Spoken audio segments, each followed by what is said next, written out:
Buen día, chicos. Bien. El día de hoy vamos a estudiar el sistema reproductor femenino. La clase pasada ya hemos hablado sobre el reproductor masculino. Muy bien. Lo que están observando en la figura es pues el aparato reproductor femenino, que casi en su 90% es internamente. Como vean ustedes, ¿no? Sus partes: el útero, la trompa de falopio u oviductos, los ovarios, la vagina, ¿no? Bien, entremos entonces al estudio pues del aparato reproductor femenino. Está constituido por dos ovarios. Los ovarios son los encargados de formar los óvulos y elaborar las hormonas femeninas. Los oviductos o trompas de falopio, que es el órgano donde se efectúa la fecundación. Luego tenemos el útero, que es el órgano de la gestación. La vagina, que es el órgano copulador. Y finalmente, los genitales externos. Bien, las hormonas producidas por el ovario endocrino son los estrógenos y la progesterona. No olvidemos esa parte, ¿ya? Los ovarios, repito, los ovarios producen dos tipos de hormonas, ¿ya? Los estrógenos y la progesterona. Ahí estamos observando, observen la figura de la derecha, el puntero, ¿no? O el ovario, los dos ovarios, derecho e izquierdo, ¿no? Que son los encargados de la maduración ovárica, para luego, pues, los óvulos maduros ser llevados a las trompas de falopio. Luego tenemos, ahí están los oviductos o trompas de falopio, ¿no? Ahí están, vean. Ese recorrido que tienen los óvulos con dirección del útero, ¿no? Hacia el útero. Si el óvulo es fecundado, lógicamente, pues que se adhiere a la capa endometrial del útero y se inicia, pues, una nueva vida ahí prácticamente, 9 meses, ¿no? De lo contrario, si no hay fecundado, sigue su camino y va en dirección a la vagina y es eliminado en forma de periodo menstrual, ¿no? Ahí tenemos la cervix o cuello uterino y la vagina, que finaliza con los labios mayores, el himen, etcétera, que son órganos externos. La parte izquierda tenemos, vean, ahí está la entrada vaginal, ¿ven? Ese es el útero, su capa endometrial bastante gruesa. Es lo que podemos observar, ¿no es cierto? Ahí no podemos ver los ovarios, ¿no? Bien, la entrada vaginal. Bien, ahí están los ovarios, lo que le dije. Los ovarios producen dos hormonas, los estrógenos y la progesterona. ¿Cuál es la importancia de los estrógenos? Los estrógenos, alumnos, son segregados por el folículo de Graf. Miren el folículo de Graf, ¿ya? Miren, en su interior está madurando un óvulo, ¿ya? Ahí está el folículo de Graf. Son segregados por el folículo de Graf y tienen como función estimular el desarrollo de los órganos reproductores y la aparición de las características sexuales secundarias. También interviene en la proliferación epitelial del endometrio. Miren el proceso de maduración.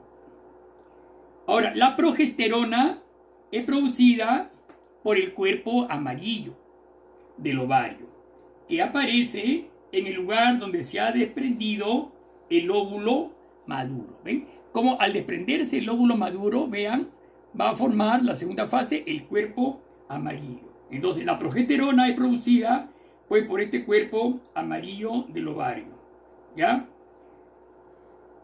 Está en relación con la implantación del óvulo fecundado en el útero. Esta hormona, la progesterona, conjuntamente con los estrógenos, intervienen en la regulación del ciclo menstrual. No olvidemos, ¿ya? Tienen bastante participación en la regulación del ciclo menstrual. Los estrógenos y la progesterona, ¿ya? Vean la maduración del folículo, vean, folículo. El folículo se va rodeando de gran cantidad de células, oviductos, un ovocito primario, ovocitos secundarios, un folículo maduro se va formando en el interior y el folículo, el óvulo se desprende del folículo y se produce la ovulación, ¿no es cierto? Miren, esta ovulación, claro, ahí está la producción de estrógeno, ¿ya? Tienes oviducto secundario, el cuerpo amarillo, que es formador de estrógenos y progesteronas. ¿Ya? Bien. Ahí el lado izquierdo, ¿ya? Ahí está el cuerpo albicans o cuerpo blanco. Ahí está, miren. Observen bien, ahí está la entrada al útero, la cervix, útero, endometrio, la pared endometrial.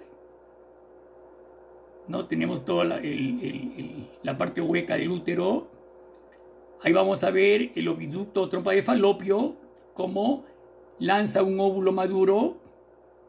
El ovario lanza un óvulo maduro que atraviesa el recorrido de toda la trompa de falopio, todo su recorrido que va recorriendo el óvulo maduro y va buscando el útero para, repito, para este entonces el útero está turgente de sangre, lleno de sangre, y si en caso se ha formado en la trompa de falopio el huevo cigoto, o sea la unión del esperma y del ovario y del óvulo, entonces baja y se hiere la pared endometrial, ahí se hiere, ¿no? En caso se haya producido la fecundación. Caso contrario, esta pared endometrial se desgarra y sale un sangrado por la cervix vía vaginal, ¿no es cierto? Bien. Bien, chicos, ¿ya? Mucho cuidado con esa partecita. Pasamos ahora a gametogénesis en animales. Muy bien, la gametogénesis consiste en la formación de los gametos, ¿ya? Formación de gametos. Y se divide en espermatogénesis y ovogénesis. La espermatogénesis ya la vimos la clase pasada, ¿no es cierto? Consiste en la formación de gametos masculinos o espermatozoides y se efectúa a nivel de los tubos seminíferos de los testículos. Esto ya lo vimos. Lo que vamos a ver hoy el día de hoy es la ovogénesis, ¿ya? La ovogénesis es el conjunto de fenómenos que intervienen en la formación de óvulos, ¿no es cierto? Y se lleva a cabo en los ovarios. Mucho cuidado, ¿ya? En el interior del ovario se va a producir la ovogénesis. O sea, es el conjunto es la formación del óvulo, ¿ya? El óvulo maduro. Ahí están ustedes observando la ovogénesis, ¿no? Repito, dice, es el proceso de formación de los óvulos a partir de células llamadas ovogonias. Ahí está la ovogonia. La ovogonia crece y se transforma en ovocito primario. El ovocito de primer orden origina por meiosis dos células, un ovocito secundario y otro llamado corpúsculo polar. Tanto el ovocito como el glóbulo o corpúsculo polar pasan nuevamente por una división meiótica. El ovocito genera un óvulo y un glóbulo polar adicional. El primer glóbulo polar genera dos glóbulos polares.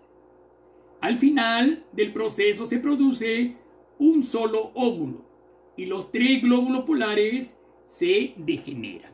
¿Ok? Creo que está bastante claro, ¿ya, chicos? Miren bien, entonces les voy a volver a decir lo mismo. La ovogénesis.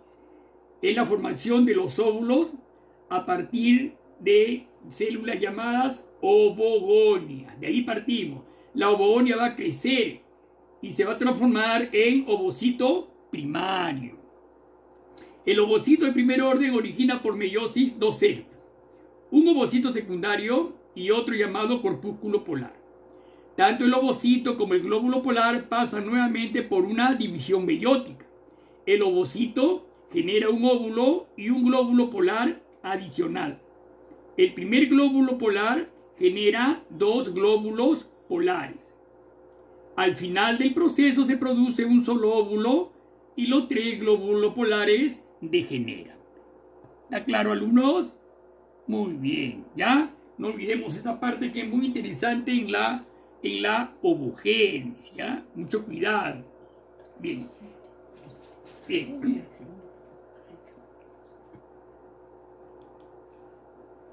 Pasemos ahora a la fecundación. Ya todos sabemos en qué consiste la fecundación, ¿no? Es el proceso por el cual se unen los gametos femenino y masculino, es decir, es la unión del óvulo y el espermatozoide. Ya, no olvidemos, miren en la parte superior tenemos el espermatozoide, ¿no? Con la cabeza, donde se encuentra el acrosoma, ¿no? El acrosoma, tenemos el núcleo, donde se encuentran los 23 pares de cromosomas. Tenemos los 23 cromosomas. Tenemos las mitocondrias, ¿no? Con las mitocondrias que le dan la energía al espermatozoide para que pueda movilizarse. Y tenemos la cola o flagelo, ¿no? Que es el órgano que le va a dar el movimiento al espermatozoide para que vaya en busca del óvulo, alumno. ¿Ya? No olvidemos que el espermatozoide presenta movimiento. La cola se mueve en el mismo sentido de las agujas del reloj. ¿Ya? La vibración de la cola hace que el espermatozoide, ¿no? Vaya en busca del óvulo, porque el óvulo no tiene movimiento. Mucho cuidado. Lo que lo mueve al óvulo en la trompa de falopio es la contracción de la misma trompa de falopio. Las contracciones de la trompa de falopio hacen que el óvulo se vaya movilizando, pero el óvulo carece de movimiento. ¿Ya? Mucho cuidado. Miren ahí en la foto, observen el puntero, ¿no? Se ve la zona radiada externa del óvulo, el núcleo, tiene su núcleo donde se encuentran sus 23 cromosomas también, y una gran cantidad de espermatozoides a su alrededor. Todos quieren ingresar, pero solamente uno va a ser el afortunado. ¿Ya? Una vez que ingresa el espermatozoide, la cabeza del espermatozoide, ya el flagelo queda afuera, se desecha, ya no puede ingresar ningún otro más. Y se forman el huevo o cigoto. Y comienza pues la reproducción, ¿no? 2, 4, 6 blastómeros que vamos a ver dentro de unos momentos, ¿no es cierto? Entonces, no olvidemos esa parte. El gameto masculino lleva los caracteres del padre y el gameto femenino los caracteres de la madre, ¿ya? Eso lo conocen ustedes. Clases de fecundación. Bien, hay dos tipos, vean. La fecundación externa es cuando los gametos son colocados en el medio externo, ¿ya? Este tipo de fecundación es bastante común en los animales de vida acuática, por ejemplo, ¿no? En los animales de vida acuática, ¿no? Como los peces, por ejemplo, ¿no? Ellos eliminan huevos al exterior, igualmente los machos se eliminan también y se va a producir la fecundación en el agua, lógicamente. Este tipo de fecundación externa es bastante común en los animales de vida acuática, como vuelvo a repetir, por ejemplo, en los equinodermos también, ¿no? Las estrellas de mar, erizos de mar, en los celenterios, los anfibios, las ranas, los sapos y una gran cantidad de peces, ¿no es cierto? Una gran cantidad de peces. Fecundación externa. Y la fecundación interna, como acabamos de decir antes, cuando los espermatozoides son depositados en el sistema reproductor de las hembras, ¿no es cierto? Por ejemplo, los mamíferos, ¿no? Que presentan reproducción interna, casi todos. Como ocurre, repito, en los mamíferos, en las aves. en los reptiles, ¿no? Esta clase de fecundación se realiza generalmente con la ayuda de un órgano copulador llamado pene, ¿no es cierto? Ya, el pene es el órgano encargado de lanzar los espermatozoides al aparato reproductor femenino. Entonces, como resultado de la fecundación, se forma otra célula denominada huevo o cigoto. Mucho cuidado, que al desarrollarse dará origen a un nuevo individuo. Huevo cigoto se le dice al uno cuando se une la célula masculina, que es el espermatozoide, y la célula femenina, que es el óvulo. La unión de ambos se fecundan y forma el huevo o cigoto. No te olvides, el huevo o cigoto, ¿ya? Bien, chicos, ahí está la fecundación o fertilización, que es igual, ¿no?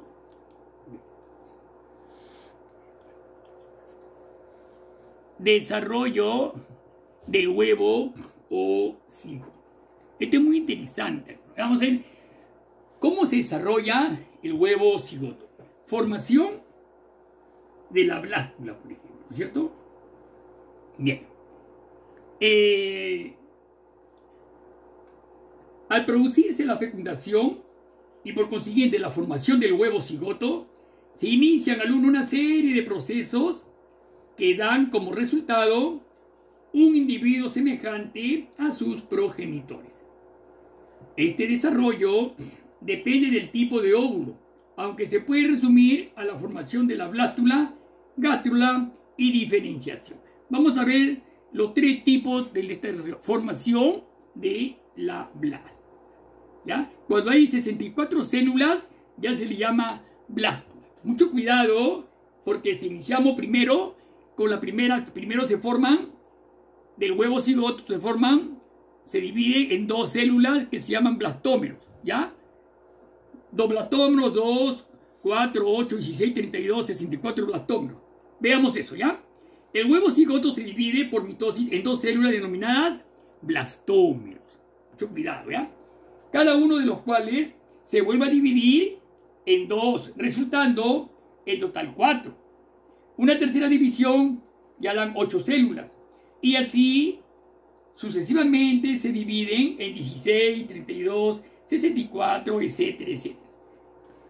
Las células resultantes o blastómeros disminuyen en tamaño, pero sin aumentar el total del tamaño de lo que era inicialmente el cigoto. Mucho cuidado. Miren a la izquierda, ¿ya? Observen bien la división que se ha producido, ¿no? En muchísimas células llamadas blastómeros. Estas divisiones, alumnos, originan un pequeño cuerpo que tiene el aspecto de una mora y por eso se llama mórula, ¿ya? Miren todo eso, parece una mora, una fruta de la mora, ¿no? Con su núcleo, está en la célula con su núcleo, se llama mórula. Se siguen continuando con las divisiones, las células del centro de la mórula migran a la periferia y forman una esfera con una cavidad en el centro denominada blastocele, ¿ya? Esta estructura recibe el nombre de blástula. Ya esa recibe el nombre de blástula. Empecemos, mire, primero la mora, ¿no? Cómo se va originando un pequeño cuerpo, el aspecto de una mora, y por eso se llama la mórula. Ahora, se siguen continuando las divisiones, las células del centro de la mórula migran a la periferia y forman una esfera con una cavidad en el centro, denominada blastocele. ¿Ya? Esta estructura y su blastocele reciben el nombre de blástula. Ahí están en la figura, ¿no? El 1 es la mórula y el 2 es la blástula. La blástula está formada por las siguientes partes. Miren bien. Ahí está. Miren bien, observen bien, ¿ya? Está formada por las siguientes partes. Primero, una capa de células dividida en 3 zonas. Observen bien, ¿ya? Miren a la izquierda. una capa de célula que se divide en tres zonas. Una zona superior o polo animal. Miren, ahí está la zona superior o polo animal. Una inferior o polo vegetativo. Y otra intermedia situada entre las dos anteriores. ¿Ya? Ahí están las tres zonas. Polo animal, polo vegetativo y la intermedia, ¿no? Situada entre ambos polos. Y también una cavidad llamada blastocele llena de líquido que se forma ahí. Ahí está, llena de líquido. ¿Ok? Bien, observen bien. Ahora veamos cómo se va a ir formando la gástrula, ¿no? Porque ahí se va a formar la gástrula. ¿Cierto? Constituye una reacomodación de las células. Miren, una reacomodación de las células de la blástula por movimiento y plegamiento de diversos requinos celulares, y así se origina la capa externa o ectodermo. Miren cómo se han plegado las células en la parte inferior y se ha formado una capa externa o ectodermo, que es fuera. Ecto es fuera, es la primera capa, el ectodermo. Y una capa interna que es el endodermo. ¿Ok? Miren, el endodermo. Y una cavidad llamada arquenterón, es el centro, esa blanca, que tiene un orificio llamado blastoporo, un orificio en la parte inferior llamado blastoporo. ¿Ya? Posteriormente se forma una tercera capa llamada mesodermo, que está entre el ectodermo y el endodermo. ¿Ok? Entre el ectodermo y el endodermo. Ya, mucho cuidado, ¿ya? Miren, entonces repito, la formación de la gástrula, chicos. ¿Ya? Se reacomodan las células de la blástula, ¿no? Y se originan las tres capas germinales que van a dar lugar a todos los órganos de nuestro cuerpo, ¿no? Primeramente origina la capa externa o ectodermo, la interna o endodermo, y la cavidad central llamada arquenterón. El arquenterón que tiene un orificio en la parte inferior llamado blastoporo. Posteriormente se forma la tercera capa llamada mesodermo, ¿no? Que está situado entre el ectodermo y el endodermo. ¿Bien? Seguidamente vamos a ver la diferenciación de las tres capas germinales y qué órganos nos va a dar lugar. Porque las células de la gástrula comienzan a diferenciarse en estructura y función. O sea, las células de las tres capas germinales comienzan a diferenciarse en cuanto a su estructura, su forma y a la función que va a desempeñar cada una de ellas. Y se agrupan para formar los diversos tejidos, los tejidos en órganos y los órganos en sistemas, ¿no es cierto? Por ejemplo, en los mamíferos, de cada capa embriológica se forman los siguientes sistemas, ¿ya? Por ejemplo, ahí están, ven las tres capas, ectodermo, endodermo y mesodermo. Ya ahí están las tres capas embriológicas, ahí están claritas, se ven, ¿ya? Lo que va a dar lugar, ¿no? El ectodermo va a originar la piel, ¿no? Pelos, las uñas, el sistema nervioso y los órganos de los sentidos. ¿Ya, chicos? ¿Ya? Miren bien, el ectodermo nos va a originar, repito, piel, pelo, uñas, sistema nervioso y los órganos de los sentidos. El mesodermo nos va a originar el sistema muscular, el sistema circulatorio, el sistema excretor y el aparato reproductor, ¿ya? Y el endodermo va a originar el sistema digestivo y las glándulas endocrinas, el sistema respiratorio constituido por los pulmones, ahí está el sistema digestivo, el hígado, ¿no? Hígado, páncreas, etc. Todo lo referente a todo lo que es digestión, ¿ya? Esas son las tres capas ¿no? Se han formado y los órganos y sistemas que han dado lugar. Bien, chicos, a continuación vamos a ver un pequeño video referente pues a la reproducción. Van a prestar bastante atención. Es la historia épica de un solo espermatozoide que se enfrenta a increíbles obstáculos para unirse con un óvulo y formar una nueva vida humana. Es la historia de todos nosotros.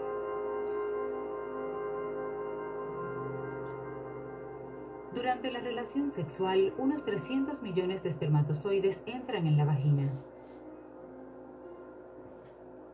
Poco después, millones de ellos fluyen fuera de la vagina o mueren en su ambiente ácido. Sin embargo, muchos sobreviven debido a los elementos de protección brindados por el líquido que los rodea. Luego, el esperma debe pasar a través del cuello del útero, una abertura en el útero. Por lo general, este se mantiene bien cerrado, pero aquí el cuello uterino está abierto durante unos días, mientras que la mujer ovula. El esperma nada a través de la mucosidad cervical que ha adquirido una consistencia más líquida para facilitar el paso. Una vez en el interior del cuello del útero, el esperma sigue nadando hacia el útero, aunque millones morirán tratando de hacerlo a través de la mucosidad. Algunos espermatozoides se quedan atrás, atrapados en los pliegues del cuello del útero, pero luego pueden continuar el viaje como un respaldo del primer grupo. En el interior del útero, las contracciones uterinas musculares ayudan a los espermatozoides en su viaje hacia el óvulo. Sin embargo, las células residentes del sistema inmunológico de la mujer confunden el esperma con invasores extraños y así destruyen miles de espermatozoides más. Luego, la mitad de la cabeza del espermatozoide ingresa en la trompa de Falopio, mientras que la otra mitad nada hacia el tubo que contiene el óvulo no fertilizado. Ahora solo unos cuantos miles quedan. Dentro de la trompa de Falopio, minúsculos cilios empujan el óvulo hacia el útero. Para continuar, los espermatozoides deben surgir contra este movimiento para llegar al óvulo. Algunos espermatozoides se quedan atrapados en los cilios y mueren. Durante esta parte del viaje, químicos en el tracto reproductivo hacen que las membranas que cubren las cabezas de los espermatozoides cambien. Como resultado, los espermatozoides se vuelven hiperactivos y nadan más duro y más rápido hacia su destino. Por fin, el espermatozoide llega al óvulo. Solo unas pocas docenas de los 300 millones de espermatozoides originales quedan. El huevo está cubierto por una capa de células llamada corona radiata.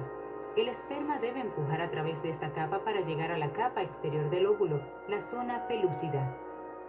Cuando el espermatozoide llega a la zona pelúcida, se une a unos receptores especializados de espermatozoides en la superficie, lo que causa que sus acrosomas liberen enzimas digestivas, lo que permite que los espermatozoides se introduzcan en la capa. Dentro de la zona pelúcida hay un espacio estrecho y lleno de líquido justo afuera de la membrana de la célula del óvulo. El primer espermatozoide en hacer contacto fertiliza el óvulo. Después de un viaje peligroso contra obstáculos increíbles, un solo espermatozoide se une a la membrana de la célula del óvulo. Dentro de unos pocos minutos, sus membranas externas se unen y el óvulo jala el espermatozoide hacia adentro. Este evento causa cambios en la membrana del óvulo que impiden que los otros espermatozoides se adhieran a ella. Luego, el óvulo libera químicos que empujan a otros espermatozoides fuera del óvulo y crea una membrana de fecundación impenetrable. A medida que la reacción se propaga hacia el exterior, la zona pelúcida se endurece, atrapando a cualquier espermatozoide que tenga la mala suerte de quedarse atrapado en el interior. Afuera del óvulo, los espermatozoides ya no son capaces de unirse a la zona pelúcida. Mientras tanto, en el interior del óvulo, el ajustado material genético masculino se extiende. Se forma una nueva membrana alrededor del material genético, creando el pronúcleo masculino. Adentro, el material genético se vuelve a formar en los 23 cromosomas. El material genético femenino, despertado por la fusión del espermatozoide con el óvulo, termina por dividirse, dando como resultado el pronúcleo femenino, que también contiene 23 cromosomas. Mientras los núcleos masculino y femenino forman hilos parecidos a los de la tela de araña, llamados microtúbulos, se atraen entre ellos. Los dos conjuntos de cromosomas se unen, completando el proceso de fertilización. En este momento surge un único código genético, el cual determina instantáneamente el género, el color de pelo y de ojos y cientos de otras características. Esta célula nueva única, el cigoto, es el comienzo de un nuevo ser humano. Y ahora los cilios de las trompas de Falopio llevan suavemente el cigoto hacia el útero, donde él o ella se implanta en el revestimiento uterino, creciendo y madurando durante los próximos 9 meses hasta el momento de su nacimiento.